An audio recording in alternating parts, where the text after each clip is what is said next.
अरे भाभी ना सीखवली भैया कैसे के रहबी ससुरावा। अरे भाभी ना सीखवली हो भैया कैसे के रहबी ससुरावा। अरे रोवेली निशा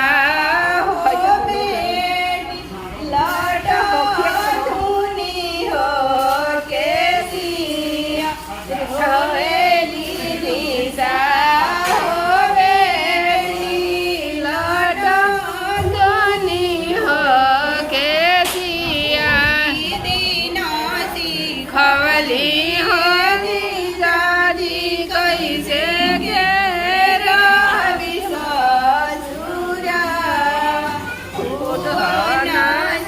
खवली फूफाजी कैसे के रहबी ससुरावा। ससुर हमरो गई है हो पापाजी